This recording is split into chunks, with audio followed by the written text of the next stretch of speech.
Hello and welcome back to the Baseball Show. I'm your host, Andy Singleton, joined as always by Ralph Lifshitz, and you are watching us on Fantrax, Fantrax's YouTube channel. That's right. The migration of the Baseball Show to Fantrax continues today with 3 hitters. We're going to get into those in a bit. I want to welcome all of our new audience, anybody that might be finding us through Fantrax, as well as our returning audience that was with us once we started this thing. We want to thank everybody for watching. If you have not yet subscribed to this channel, please hit the pause button right now. Go hit subscribe, then come back and hit play again, resume it. Leave your comments, let us know what you think. Follow us on Twitter. I want to make certain mention that you follow Fantrax on Twitter because there are going to be tons of giveaways and stuff that you're probably only going to be able to quickly find out about because they're going to happen, kind of in short order form.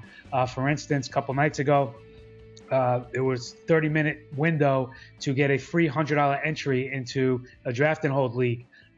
These are phenomenal opportunities and basically just being given away to the many fans and many users of Fantrax as a thank you. So make sure you're in it or else you can't win it.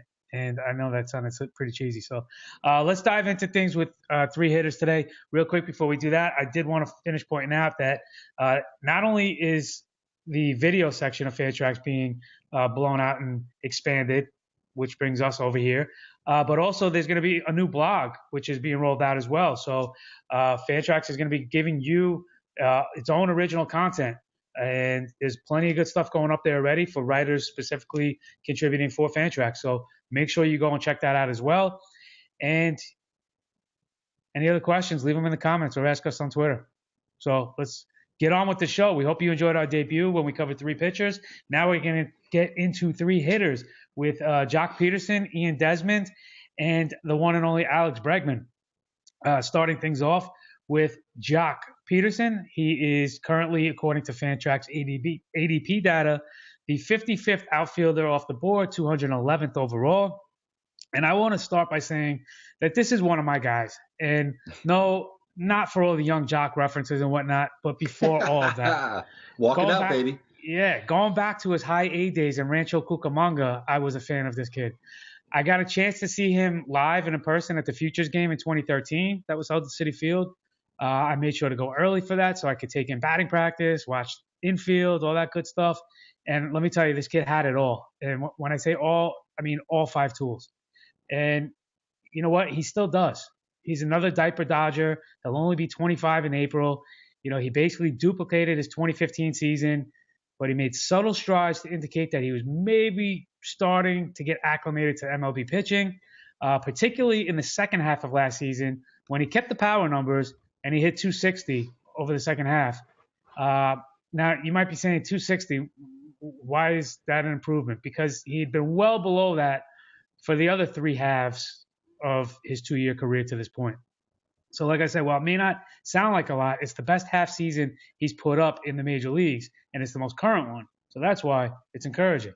Now, let's see. He was a 300 hitter at the minor league level. I don't think that he's going to be that in the majors, but if you can get a little bit north of 260 and give me 30-plus homers, the RBI numbers are going to follow and dramatically rise as well. And, outside of that, I said 5-tool before. I really wish he'd start stealing bases again. He was averaging 30 a season in the minors. But you know what? I'll take it. One skill at a time. Let's work on the average, and then hopefully everything will trickle down. As I said, he's still young. I see you shaking your head, and it looks like in agreement with a lot of things I'm saying. Is that true? Are you agreeing with me with this stuff? Yeah, I love Joc, and he's somebody that I'm taking a lot of shots on in drafts. I know we've previously covered Keon Broxton. We've covered Byron Buxton. And I think this guy is another one of these sort of sleeper outfielders that you can grab 150 or after, and they could potentially turn into a top 50 type hitter. Pederson, through his first 2 seasons, I think he gets, sold a little bit short because of what the batting average is. He struggles against left-handers. Just in terms of what his splits are and some of that stuff we'll go into a little bit later. But over the first 2 seasons, you got to be happy with the fact that he's had 25 home runs in his first 2 years. He's had walk rates north of 13%, but he's also unfortunately had strikeout rates 27% or higher. So he does struggle with the whiffs. He struggles with contact somewhat, but there were some strides that were made last season that, unless you dig a little bit deeper into the numbers, you're not necessarily going to see. He dropped his swinging strike rate by 4%. He went from a 14% swinging strike rate in 2015, his first season in the majors, to a 10.3 swinging strike rate last year, which isn't great, but it's an excellent improvement. I mean, that's, nearly 50% of what his swinging strike rate was, now. He also made, huge improvements in terms of his contact rate. He was a guy that had a 66.7% contact rate in 2015. He jumped up to a 75% contact rate in 2016. So he was hitting a lot more of the balls that he was seeing in the zone. And I think a lot of that was some of the improvements that he made in the second half. There wasn't a dramatic increase in terms of walks or a drop in terms of strikeouts or anything like that. Those are pretty much in line, but he just seemed to be making a lot better contact. As you mentioned, the 260 average. This is also a guy, I mentioned he had a 13% walk rate or higher through his first 2 seasons in Major League Baseball. This is a huge on-base percentage league guy, a huge OPS guy. In the second half of last season, he had 900 OPS flat. That's with the power. That's with the ability to probably steal some bases if he gets on a little bit more and they take some chances. This guy certainly could steal 15, bases now if they decide to give him the green light enough. So if a few things continue to tweak in the right direction, his contact tweaks in the right direction, maybe he gets those strikeouts below 25%, which I don't think is necessarily probable, but it's possible. We could be looking at a guy that makes a huge jump forward. This guy's a 270 hitter. The counting stats, the runs, the stolen bases, the RBIs are going to fix themselves, and maybe he can hit 30 home runs. He's already hitting 25, struggling with a strikeout, struggling with some contact stuff, and struggling in terms of his splits against lefties. I mentioned that before. He's got a 178 batting average career against left-handed pitchers. So that's really where Pederson's going to make those strides, as if he can improve his splits against lefties a little bit. I think he can do it. I think the talent is there. This is a guy that was a late-round pick and had to work for everything that he's had.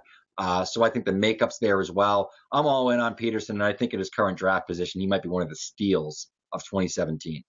Yeah, I have to totally agree with that. I just want to add a couple more things in light of what you said. He did lower his strikeout rate from 29 to 27. So while it's still high, like I was doing these, building blocks. These are minor steps towards a complete player.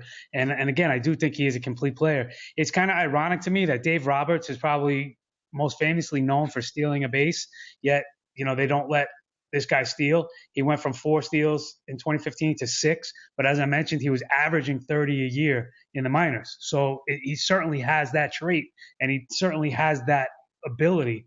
I definitely see him hitting 30. But the biggest thing that is a plus to me is you mentioned he struggles with lefties. That was the biggest knock on him in coming up and breaking into the major leagues, was that he was going to be a platoon player as a major leaguer because he couldn't hit lefties and he couldn't handle an everyday assignment. But when you look at what he's done in 2015 and 2016, he's been an everyday player. So they're letting him learn to hit lefties. And if the second half of 2016 is any indication, with that 260 average, he's starting to learn. And you might now be getting somebody that can be a complete player. And maybe if, he starts getting comfortable there, maybe he starts getting on base a little bit more as a result with the hits, you know what? Maybe he will be stealing in the double digits again. So I agree. Lots and lots of upside. Let's move on to another outfielder. The sad face, all the sads. This is a guy with the upside that everybody wanted to see. I'm talking about Ian Desmond. And you know what? Let's address the elephant in the room. Ian Desmond does not have first base eligibility to start the season, which now won't start until May at the earliest, of course, because that elephant is the fractured left hand that he suffered in the spring training game at bat. All those 30-30 dreams in Colorado just vanished. You know what? If we can get ADP from the moment that happened until now, the number will surely be different than the current outfield 15 position he was sitting at. I thought that was incredibly high for him personally, but I did understand it. And you know what? Now he may turn out to be an insane value, depending just on how far he's going to plummet with people, fearing the worst. And it's also one of the benefits of not drafting early, because now you know not to draft him right away. Does that mean he's somebody I want to target? Well, the answer might be, a little different than where you think I'm going with this. He's not exactly somebody I do want to target. The reason for that is I'm not so worried about the power numbers, especially in cores upon his return, but I would say it could have a dramatic impact on his stolen bases and his batting average. I say the power because it was his left hand, and everybody's swing is different. How they hold the bat is different, but just universally, you can picture he's a righty. His right arm is going to be driving the ball. That's going to be more of his power. His left hand fractured. It's going to be more of the guide hand. So I'm not so worried about the power. If he gets a hold of one, I think he'll still put it out. But I don't think he's going to get a hold of as many balls when he comes back, at least not right away. We saw Johnny Peralta come back from a thumb injury last year. And, hands are a very sensitive thing, especially for a baseball player. And the biggest impact I think it will have is on stolen bases. Even if he does hit for average, even if he does hit for power, gets on base with walks, whatever, I think that he'd be reluctant, as well as the team will be reluctant, to put him in situations where he's going to be sliding headfirst into a collision type of environment. So for that very reason, I think his number of stolen base attempts will be down. I could be overplaying this. He could be an insane value. I'm curious what Ralph thinks and what you actually also think about my thoughts about the recovery and the physicality of the game. Yeah, it's a killer. I'm one of these people. Most of my big drafts, my money drafts, that sort of thing, they're later in the year. But I play in a lot of dynasties where I'm acquiring players, almost starting in December. And Desmond is a guy that in certain dynasties, I certainly acquired in trade. I was really excited to see what he could do in Colorado. I had 30-20 dreams with a higher batting average than he usually put up. I thought that's the guy that I had rated in my redraft rankings in the top 20. I wanted to own Desmond everywhere. I was aggressive in acquiring him. I've done, including a draft I did last night, 5 redrafts. So there was one, which was last night after the injury, 4 before that. I own him in 3 different leagues. He was a guy that I was getting in the 3rd round. He was part of sort of my base team. I seem to own Chris Bryant in the 1st round in every single league. I had about 3 or 4 guys I was targeting in the 2nd round. Then I was grabbing Desmond consistently in the 3rd round. I thought it was a great base. I am so upset this guy is going to be hurt. The fact that it's a hand issue, as you mentioned, with hitters. We've seen what it did to Peralta. I can even remember 5 or 6 years ago what it did to Ortiz for, more or less the half of the beginning of a season, and he healed up, got fine. It can take a full season to 6 to 7 months for guys to really heal from hand, wrist, sort of lower arm sort of injuries as hitters. So I agree totally. It could have an effect on his contact hitting, his power, everything across the board. I think it's going to hurt him because you just don't know how it's going to heal until he's had some rest. He picks up the bat. He's in the cage. He's doing the work. He's facing live. There's a lot of steps for him to get back to where he was a week ago and the kind of production that we expected a week ago. At this point, I don't even want to take a risk on him, even if he dropped the 8th round, as great a value as that is, because I just don't know what kind of player we're going to have when he comes back. He's at least going to be on the shelf now for, I would imagine, 2 months. I know the hand specialist, any of that information he's seeing today hasn't come out as of recording this, so I don't know where things are going to go. In terms of the stolen bases, you're totally right. Once again, it's putting him at risk. First base, if he's going to man first base, he's going to make a lot more contact than he had been with balls. He's going to be, in terms of his play-to-play activity in the field, is going to be a lot greater. Who knows how this is going to work out? Now with Desmond and David Dahl hurt, I will say the one thing positive, silver lining of all this is Tapia might get an opportunity early in the season, and he might be somebody that's worth targeting late in redrafts. It was all good just a week ago. Exactly, man.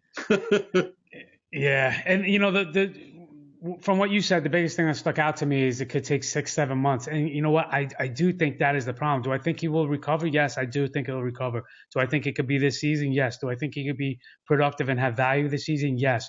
The problem is, when does that start, and how much does it hurt you while you're rolling him out? Let's say he has one good game on Monday, and you're like, oh, he's turning the tide, and you put him in your lineup, and now Tuesday, Wednesday, Thursday, you're antsy about taking him out because you don't want to miss that home run that he might pop, but he doesn't do it for another week. So now you're playing a guessing game, and you're really putting yourself behind the 8 ball, and you're going to wind up hating Ian Desmond as a human being because of what he's going to do to your fantasy baseball team as a result.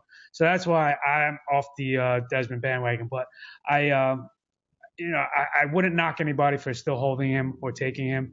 But there you go. Alex Bregman.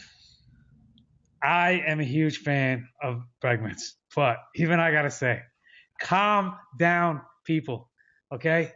He even made the Team USA in the World Baseball Classic. What is going on?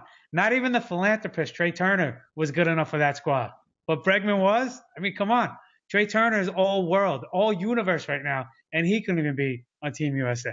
I don't know. Maybe he was invited and he declined. I don't really know the backstory, but I just know he's not on the roster. I never understood how people had him ranked behind both Brendan Rodgers and Dansby Swanson in the 2015 draft because he was the best college hitter in that entire class. And in some regards, he's following the career path of Chris Bryant, although I don't think he'll have all that much power that Chris Bryant does. I think he could be a 30, 35 guy, 35 homer max guy, I should say, where Bryant is, who knows what his limit is at this point. But the kid can really play. And it doesn't matter what position you put him at. In fact, his talent has forced his way into the Astros mix. They're creating positions for him that he hadn't played yet, and he's handling everything with grace and ease. And, I mean, they even signed Yuli Gurriel, who has a phenomenal career to this point. And they're moving him to a position just to make way for Bregman because they also have, this guy named Carlos Correa and this other guy named Jose Altuve. This infield is going to be insane. This left side of the infield, it's, the shift on a right-handed pull hitter is potentially going to be a Hall of Fame shift with the three of those guys. That's how crazy it is. But, all that being said, I don't want to pay a late 6th-round price. He's currently the 9th third baseman being drafted, 82nd overall. That's the 6th round. I don't want to pay a 6th-round price with as deep as third base is. Now, am I nuts for not endorsing one of my favorite players? Yeah, I don't know. I don't know if you're nuts, but I think that he is the kind of guy that you could take a risk on. And the reason that I say that is, sure, he doesn't have a huge track record to draw from, particularly at a position like third base where there's some decent value players, like we'll say a Kyle Seager that's probably only going like a round or so higher. But Bregman to me seems like a sneaky player that's getting drafted outside the top 50 to 60 players right now that could be well within that range next season. We saw the adjustments that this kid made after having a serious slump, after not slumping at all and just, rocketing through AA and AAA last season on his way to Houston. He had the 2 for 38 slump, but the thing is, what followed in the 175 plate appearances that followed were a slash line of 313, 354, 577. And the biggest knock on Bregman coming out of the draft wasn't that he was his ability to hit. I think everybody universally thought that he and Benintendi probably had the best hit tools in the draft, the most polished college hitters in the draft. They thought that Bregman, they knocked the power a little bit. And he's done the complete opposite. His ISOs, through every level have pretty much been 200 plus or above. That shows that he has good power and it's here to stay. Do I think he's a 35 home run hitter like you mentioned? No, I probably would side more on the 25 range that potentially could get the 30. I think he's very similar to Andrew Benintendi in that sense. I think Benintendi walks a little bit more, runs a little bit better, but Bregman might have a little bit more natural power. Combs his hair a little bit better, everything Benintendi. Well, he's got the flow.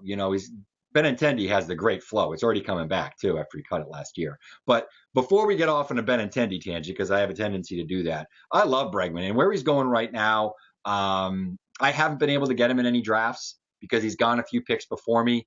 But that range, it's a gamble that I'm willing to make. 6th, 7th round, 8th round, if he's in that range, I could make that pick. I think at 80 overall, I'm not shying away from it, especially if I miss one of the top third basemen in the first, 3-4 rounds of the draft. Bregman might be a good player that you can mix in. Or if you're trying to stack your infield and he's the best available hitter and you use him as like a corner infield, a utility guy, I like Bregman. He hits for average, he hits for power. He's in a great lineup. He's in a great situation. It's tough to knock him. Well, you mentioned you can't get him anywhere, which is why I led with what I led with, which is calm down, people. Bregman's good. I think we might be a year early on him being 82nd overall. There might be still some growing pains. There might still be some 2 for 38s in there, but I absolutely love him as a player overall, more so for Dynasty than for 2017. But hopefully you learned something from this episode here, and Ralph and I talk about these three guys. Hopefully you enjoyed the program, the episode. Hopefully you'll become a fan of the baseball show. You'll want to watch another one, which means you'll want to subscribe to this channel right here on Fantrax. So if you haven't already done so, please do so now. Please leave your comments in the comment section below. Give us a thumbs up. If you did not like the video, please don't just walk away from it, put a thumbs down, all that kind of stuff. Leave a comment. Tell us what you didn't like. We can take criticism. We're not going to get any better if you don't tell us what worked and what didn't work. So hopefully you will. Last but not least, we're almost done transferring everything over to the player library. By the time you watch this, maybe it will be. But you can go back and check all the players we've covered. Keep in mind, we started covering these players at the end of December, beginning of January. So take what we said about that player as a baseline and filter in any recent news that you might want to, add to your own conclusion on. So hopefully you enjoyed it. Thanks for watching the baseball show right here on Fantrax YouTube channel. Subscribe, tune in. See you next time. Follow us all on Twitter. Thanks.